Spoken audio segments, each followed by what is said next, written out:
बंदी छोड़ सतगुरु रामपाल जी भगवान की जय हो। परमपिता परमेश्वर पूज्य गुरुदेव जी की आप सभी प्यारी आत्माओं को मुझ पवनदास का सत्साई भगत जी, आपकी जो शंका है या सवाल है वो ये है कि भगत जी अब तो हमें समझ में आ गया है परमेश्वर के ज्ञान आधार से और साध संगति से सारे सबूत और प्रमाण देख के कि भाई धरती पे स्वयं सतगुरु रामपाल जी महाराज जी के चोले में वो कबीर परमेश्वर मौजूद है, प्रकट है। लेकिन शंका ये है कि आज से पहले जब हमें इस बात का मालूम नहीं था और कहीं न कहीं हम थोड़ी बहुत अज्ञानता के चलते हम गुरुजी को अपना जो है सतगुरु ही मान रहे थे, गुरु ही मान रहे थे। और भगवान हम आज से पहले कबीर जी वाली उस फ़ोटो को ही मान रहे थे कि जो दाढ़ी मूछ वाली फ़ोटो है वही गोविंद है, वही कबीर जी हैं जो सतलोक में रहते हैं। और गुरुजी तो उनके भेजे हुए संत हैं जो हमें सतगुरु की भूमिका में आके हमारे को ज्ञान दे रहे हैं, हमारे को सतलोक जाने की विधि बता रहे हैं।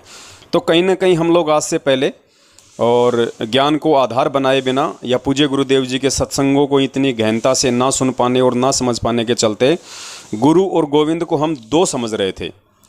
तो अब सवाल ये है कि हमारे घर में जो फ़ोटोएँ लगी हुई हैं, जो हमें आश्रम में भी मिला करती थी पहले, इन फर्जी नामदान केंद्रों पे भी आज भी मिल रही हैं वो फ़ोटोएँ गुरु गोविंद वाली, जिनमें ऊपर दाढ़ी मूछ वाली फ़ोटो है, नीचे गुरुजी को बैठा रखा है।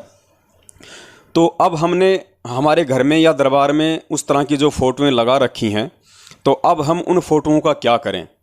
यानी हम अपने घर पर सिर्फ़ और सिर्फ अपने पूज्य गुरुदेव जी का ही स्वरूप रखना चाहते हैं। लेकिन पहले की जो फ़ोटोएँ हैं जो दीवारों पे लगी हुई हैं, दरबार में लगी हुई हैं या किसी फ्रेम में जड़ी हुई हैं, तो उन फ़ोटोओं का अब हम क्या करें? देखिए भगत जी, सिंपल सी बात है, गुरु गोविंद दो नहीं भाई, दो समझे वो दो जग जाही। और वैसे भी परमात्मा ने हमें गीता जी का संविधान पढ़ाया है कि एक आत्मा के दो पति नहीं हो सकते हैं। दो पति वाली आत्मा जो है वो पतिव्रता नहीं होती है, वो व्यभिचारिणी होती है। तो भगत जी अब हमने अपने घर पर केवल ये बातें समझ में आने के बाद कि पूज्य गुरुदेव संत रामपाल जी महाराज जी स्वयं कबीर परमात्मा हैं, जो 8 सितंबर 1951 के दिन हम आत्माओं के आत्म कल्याण के लिए, उद्धार के लिए, ज्ञान समझाने के लिए इस पृथ्वी पे प्रकट हैं। और हमारे लिए वही आदरणीय हैं, सम्माननीय हैं, पूजनीय हैं। और 650 साल पहले वाला जो उनका स्वरूप समझा जाता है, दाढ़ी मूछ वाला, उस स्वरूप से आज हमारा किसी प्रकार से कोई नाता, कोई कनेक्शन नहीं होना चाहिए। यदि वो परमेश्वर का असली स्वरूप है तो फिर आज जो संत रामपाल जी महाराज जी आए हुए हैं वो क्या स्वरूप है? तो कहीं ना कहीं फिर हमारे दो भाव हो जाएंगे।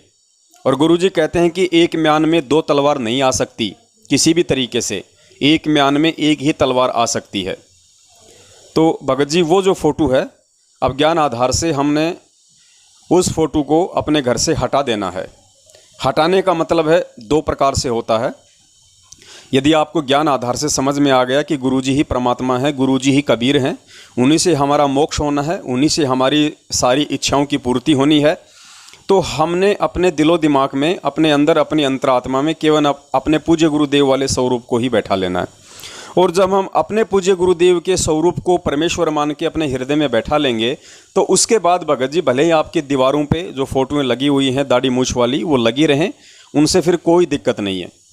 क्योंकि परमेश्वर जीवात्मा के अंदर के भाव देखता है कि इसके अंदर क्या उथल पुथल चल रही है गुरु और गोविंद को लेके। ये आज भी गुरु और गोविंद दोनों को अलग अलग समझता है। मेरे से इतना ज्ञान लेने के बाद, रोज़ाना नित्य नियम में ये वाणियाँ सुनने के बाद कि सतगुरु साहिब एक शरीरा और सतगुरु बिना न लागे तीरा, इतनी वाणियाँ सुनने के बाद भी ये आज भी गुरु और परमात्मा दोनों को अलग अलग मानते हैं या एक ही मानते हैं। तो जब हमारे हृदय में ये बात समझ आएगी कि सतगुरुदेव जी ही स्वयं कबीर परमात्मा हैं, वो किसी कबीर जी के कोई अवतार नहीं हैं, उनको किसी कबीर जी ने कोई सतलोक से भेजा नहीं है, वो किसी कबीर जी के कोई प्रतिनिधि नहीं है, वो उनके भेजे हुए दास या दूत नहीं हैं, वो स्वयं ही कबीर परमात्मा है। क्योंकि कबीर परमेश्वर के विषय में और उनके सतलोक के विषय में यदि कोई जानकारी इस सृष्टि में दे सकता है तो केवल स्वयं कबीर परमात्मा ही आके दे सकता है। अब रूप वो परमात्मा कुछ भी बना सकता है, संत रूप में आ सकता है, सतगुरु रूप में आ सकता है, किसी भी रूप में आके वो अपनी आत्माओं तक ये तत्व ज्ञान पहुंचाता है। तो जब ये भेद गुरु और गोविंद वाला हमारे दिलो दिमाग से, ज्ञान आधार से हट जाएगा और हम केवल परमेश्वर के रूप में अपने पूज्य गुरुदेव जी को ही देखना शुरू कर देंगे, उसके बाद भगत जी हमने भले ही हमारे घर में फोटोएं लगी हों दाढ़ी मूछ वाली, हमने हटाने की कोई आवश्यकता नहीं है। लगी रहे दीवारों पे, कोई दिक्कत नहीं है। जैसे आज से पहले अज्ञानता के चलते हम ब्रह्मा विष्णु महेश जी, दुर्गा जी या अन्य देवी देवताओं को ही भगवान मानते थे, उनको परमात्मा मानते थे। अपनी इच्छाओं की पूर्ति के लिए हम उन्हीं की पूजा पाठ किया करते थे। लेकिन अब जैसे ही हमें पूज्य गुरुदेव जी से तत्व ज्ञान प्राप्त हुआ, हमने सारे सबूत और ये प्रमाण देखे कि भाई वास्तव में रियल गॉड कौन है, असली भगवान कौन है और कैसे हमारा आत्म कल्याण हो सकता है। और हमने इन देवी देवताओं का, ब्रह्मा विष्णु महेश जी का और जो ये दुर्गा जी हैं, हमने इनका सम्मान तो करना है, क्योंकि ये देव हैं। ये यहाँ के मैनेजमेंट को चलाते हैं, 21 ब्रह्मांड के मैनेजमेंट को ये चलाते हैं। तो ये इनकी ड्यूटी है, इनकी सेवा है। लेकिन ये अपने तरफ से हमें ना कुछ दे सकते हैं, ना ये अपने तरफ से हमारा कुछ बिगाड़ सकते हैं। तो इस दृष्टिकोण से हमने केवल इनका आदर करना है, हमने सम्मान करना है। लेकिन ये पूजनीय रूप में हमारे लिए नहीं है। पूज्य रूप में केवल हमारे लिए वो परमेश्वर है जो इनका भी जो है पूजनीय है। और वो पूज्य है कबीर परमात्मा। और वो कबीर परमात्मा हमारे सतगुरुदेव जी के रूप में, संत रामपाल जी महाराज जी के स्वरूप में 8 सितंबर 1951 को गांव धनाना, जिला सोनीपत, हरियाणा में हम जीव आत्माओं को ज्ञान समझाने के लिए प्रकट हो चुके हैं। तो उसके बाद भगत जी ब्रह्मा विष्णु महेश जी से या अन्य देवी देवताओं से हमारी कोई दुश्मनी नहीं है, हमें कोई ईर्ष्या नहीं होनी चाहिए, राग द्वेष नहीं होना चाहिए। लेकिन हमें पूज्य गुरुदेव जी ने उनकी स्थिति से अवगत करवा दिया कि इनकी अध्यात्म में कहाँ तक इनकी पहुँच है, ये तुम्हें कहाँ तक का लाभ दे सकते हैं या नहीं दे सकते हैं, ये तुम्हारे अध्यात्म में किस काम के हैं। बस इतनी स्थिति समझ में आने के बाद हमारी इनसे आस्था हट जाएगी। हम इनको जो परमात्मा रूप में देखा करते थे, उसके बाद हम इनको उस रूप में देखना, इनको हम बंद कर देंगे। तो यही स्थिति जो दाढ़ी मूछ वाली फ़ोटो है, जिसको हम कबीर परमात्मा की फ़ोटो मानते हैं, उसके प्रति हमारी हो जाएगी कि भैया ये जो रूप है, चलो हमने तो देखा नहीं 650 साल पहले कि परमात्मा इसी रूप में आए थे या किसी और रूप में आए थे, तो हमें क्या पता कि ये कबीर परमात्मा की ही फ़ोटो है। उस समय तो कोई कैमरा भी नहीं था, कोई वीडियो भी नहीं थे जो उनकी ओरिजिनल फ़ोटो हमारे सामने हो। ये तो एक हाथ से चित्र बनता बनता बनता बनता यहाँ तक आया है। तो हम इसको एक तरीके से काल्पनिक चित्र कह सकते हैं। और गुरुदेव ने भी अपने सत्संग में कई बार स्पष्ट कर दिया कि पुण्यात्माओं, तुम जो ये फ़ोटो देखते हो, ये प्रभु की वास्तविक फ़ोटो नहीं है। प्रभु का रूप ऐसा नहीं है, वो तो किसी भी रूप में आ सकते हैं। तो जिस रूप में आज प्रभु आ चुके हैं, वही रूप हमारे लिए पूजनीय है, आदरणीय है, सम्माननीय है। तो इस प्रकार से भगत जी उस फोटो से हमारे भाव समाप्त हो जाना चाहिए कि जब वो फोटो ना हमें सत्संग सुना सकती, ना हमारी प्रार्थना सुन सकती, ना हमें आशीर्वाद दे सकती, ना हमें सतलोक जाने का मार्ग बता सकती, ना हमारी काल के जाल से फोटो को रक्षा कर सकती, तो उस फोटो का एक भगत के जीवन में क्या महत्व है? कोई महत्व नहीं है। और उस फोटो का यदि हम प्रकट दिवस मनाएं, उस फोटो को हम भगवान मान के पूजें, तो 21वीं सदी में और पिछली पीढ़ी में और सतगुरु का भगत होकर ऊपर से तत्व ज्ञान लेके उस भगत की सबसे बड़ी महामूर्खता होगी, जो जिंदा कबीर रूप में आए हुए सतगुरु रामपाल जी महाराज जी का प्रकट दिवस मनाने के बजाय उसे काल्पनिक फोटो का प्रकट दिवस मनाता है। तो उससे बड़ा मंदबुद्धि और महामूर्ख भगत कोई हो नहीं सकता फिर। और तो इस प्रकार से भगत जी उस फोटो से आज हमारे भाव बिल्कुल -0% हो जाने चाहिए। और दूसरी बात, फिर कई भगत, क्योंकि ऐसा है भगत जी, समझाने वाला एक और भ्रमित करने वाले सैकड़ों लाखों हजारों जो मैनेजमेंट के पीछे अंधे होके चल रहे हैं, वो कहेंगे भैया फिर गुरुजी क्यों आश्रम में कबीर जी की फ़ोटो को रखा करते थे, गुरुजी क्यों प्रकट दिवस मनाया करते थे। तो इसके बहुत सारे रीज़न है भगत जी, इसीलिए परमात्मा सत्संग करते हैं, ताकि हम गुरुदेव के इशारों को समझें, हम गुरुदेव जी के मन की बात को समझें, उनके हृदय की बात को समझें कि गुरुदेव जी हमें क्या समझाना चाह रहे हैं। देखो भगत जी, अगर गुरुजी इस दाढ़ी मूछ वाली फ़ोटो को आधार ना बनाते तो भगत जी हम कैसे यकीन करते कि भाई कौन कबीर जी हैं, कैसे कबीर जी हैं। दुनिया वाले विश्वास ही नहीं कर पाते, मान ही नहीं पाते। तो सतगुरु रामपाल जी महाराज जी ने, जो कि स्वयं कबीर परमात्मा हैं और संत रामपाल जी महाराज जी के रूप में चोले में वो इस धरती पे आए हुए हैं, उन्होंने अपने से भिन्न उस फोटो को एक परमात्मा के रूप में प्रदर्शित करना जरूरी था, आप और हम सभी को समझाने के लिए। और दूसरी बात भगत जी, उस कबीर परमेश्वर के विषय में जानकारी और उस कबीर परमेश्वर का ये तत्व ज्ञान और उस कबीर परमेश्वर के जो ऊपर के लोग हैं, 21 ब्रह्मांड से ऊपर के जो लोक हैं, सतलोक है, अगम लोक है, अलख लोक है, अनामी लोक हैं, उन लोकों के विषय में जानकारी उस कबीर परमेश्वर के अलावा यहाँ कोई दे ही नहीं सकता।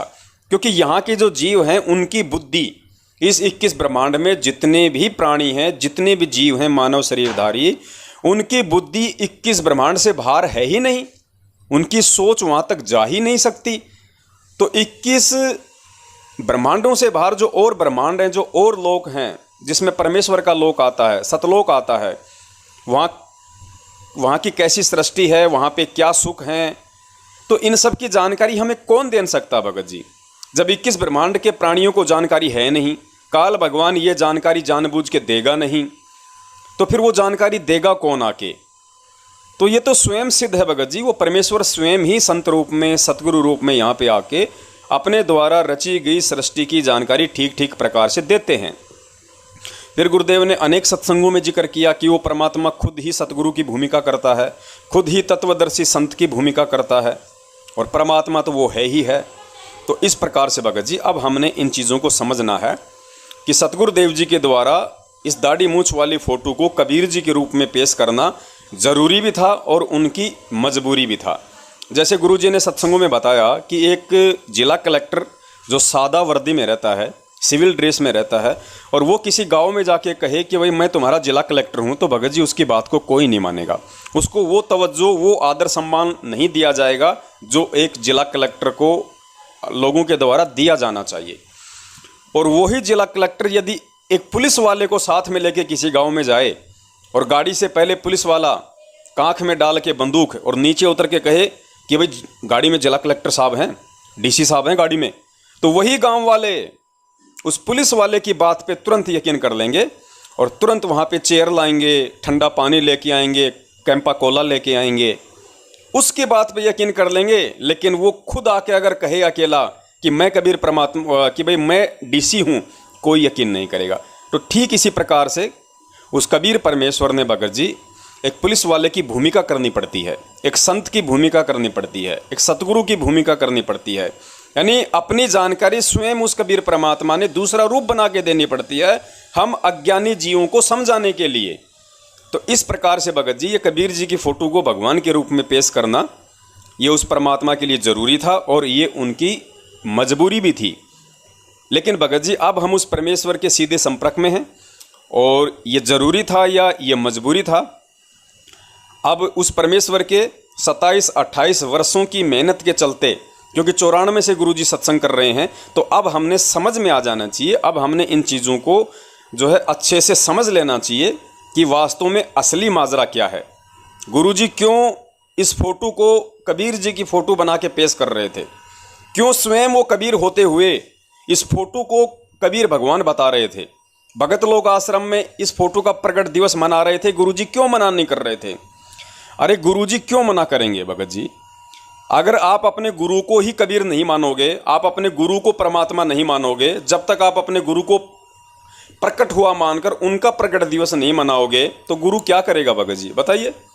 और जिस दिन आत्माएं अपने गुरु को ही परमात्मा मान लेंगी, अपने गुरु को ही कबीर मान लेंगी, अपने गुरु को ही प्रकट हुआ मान के उनका प्रकट दिवस मनाना शुरू कर देंगी, तो फिर क्या जरूरत है फिर गुरु जी को कबीर जी की फोटो का प्रकट दिवस मनाने की?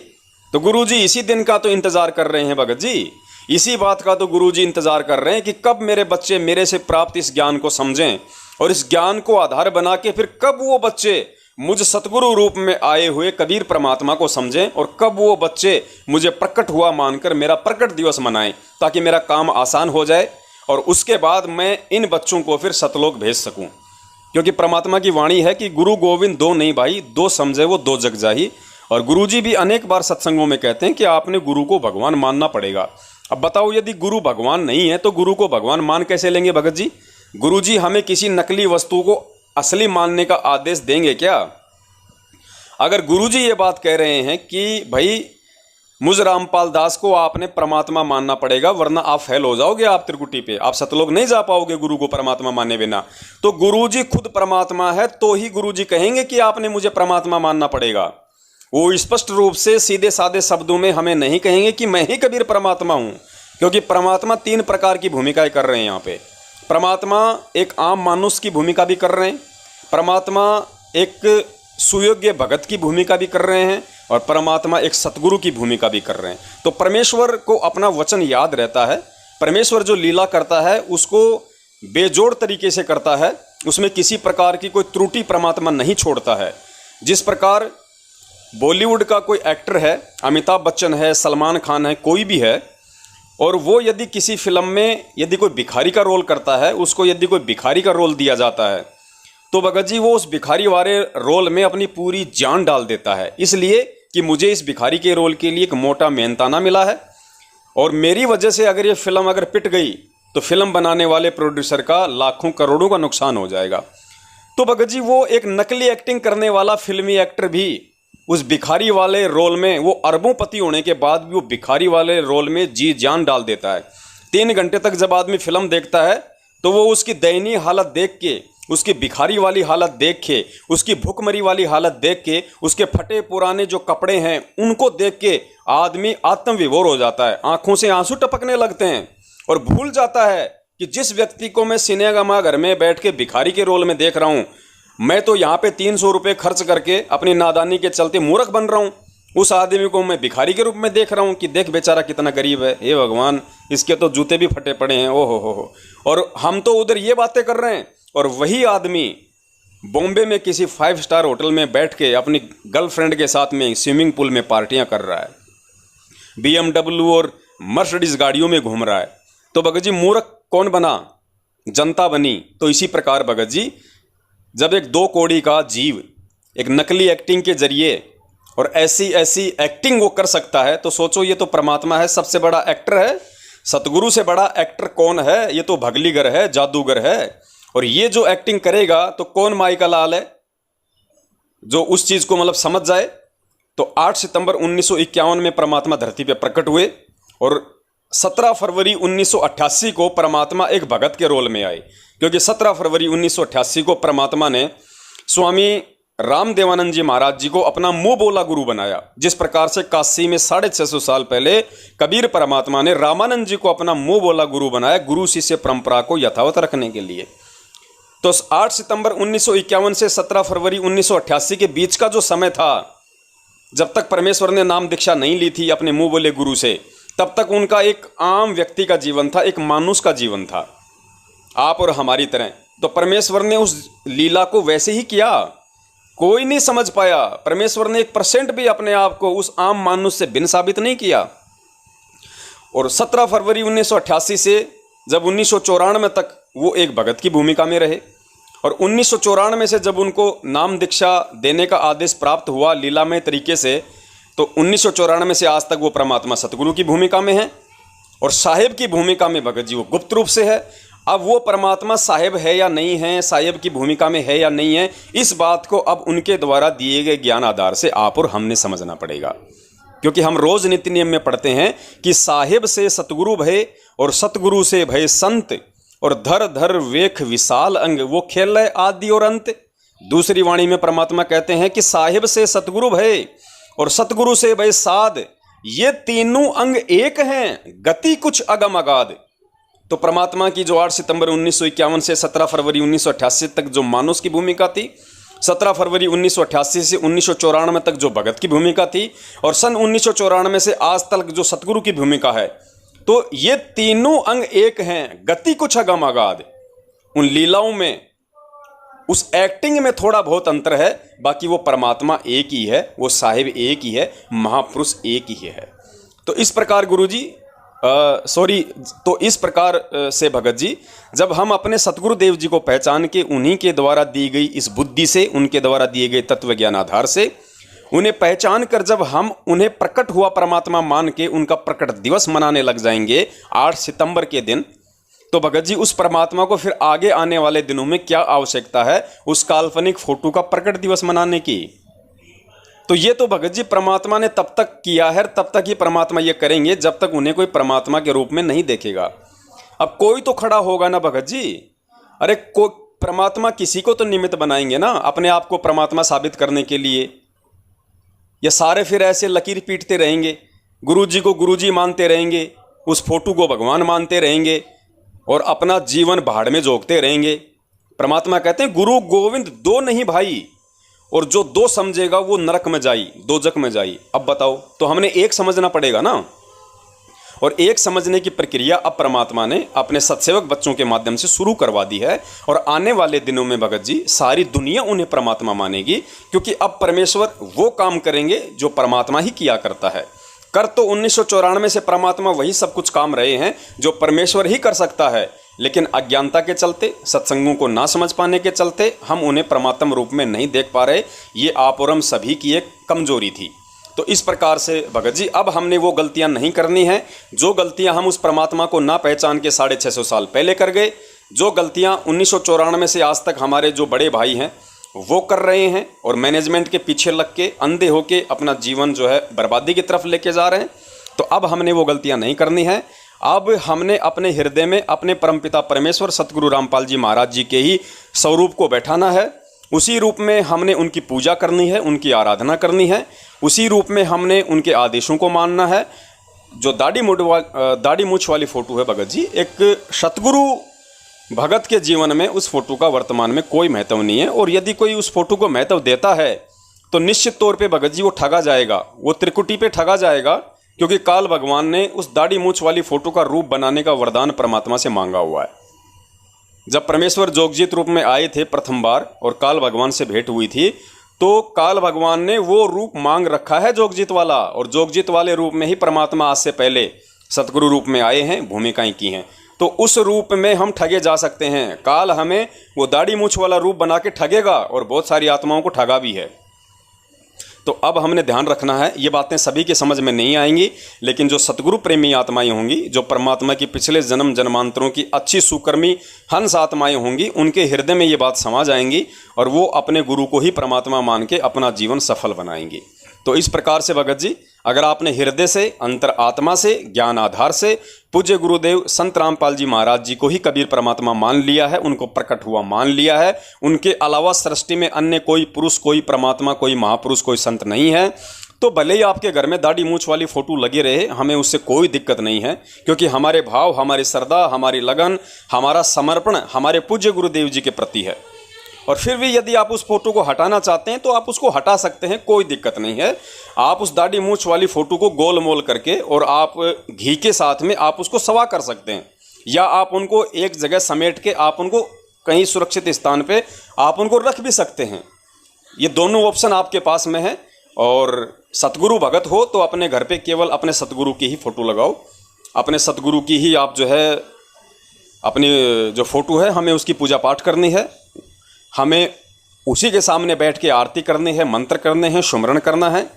जो भी हमारी इच्छा है, डिमांड है, प्रार्थना है, सब कुछ हमने उसी फोटो के सामने करनी है। तो इस प्रकार से भगत जी अब हमने सतगुरुदेव जी से इतना ज्ञान प्राप्त होने के बाद अपनी रहनी करनी को, अपनी आध्यात्मिक क्रियाओं को सुचारू करना पड़ेगा। वरना भगत जी क्या फ़ायदा फिर ये अनमोल तत्व ज्ञान लेने का, अगर ऐसे ही हम परमात्मा को दुखी करते रहेंगे। तो भगवान अपनी पहचान करवाने के लिए तो सारे खेल खेलता है, ये तत्व ज्ञान देता है, ऐसी ऐसी भूमिकाएं करता है। सिर्फ ये तत्व ज्ञान इसीलिए दिया जाता है कि संत रूप में आए हुए उस परमात्मा को हम जीवात्माएं समझ लें, बस उसके बाद परमात्मा का काम आसान हो जाएगा। जिसने गुरु को परमात्मा मान लिया, देखो मान तो मैनेजमेंट भी रहा है, मान तो पूज्य गुरुदेव जी के बेटा बेटी, भाई बंधु, रिश्तेदार भी रहे हैं, बोल तो वो भी रहे, रात दिन बोलते हैं परमात्मा परमात्मा। लेकिन भगत जी हमने केवल जुबान से उन लोगों की तरह उनको परमात्मा नहीं कहना, हमने हृदय से परमात्मा मानना है भगत जी, अंतरात्मा से परमात्मा मानना है, ज्ञान आधार से परमात्मा मानना है। क्योंकि परमेश्वर अंतर्यामी हैं, गुरुजी अंतर्यामी हैं।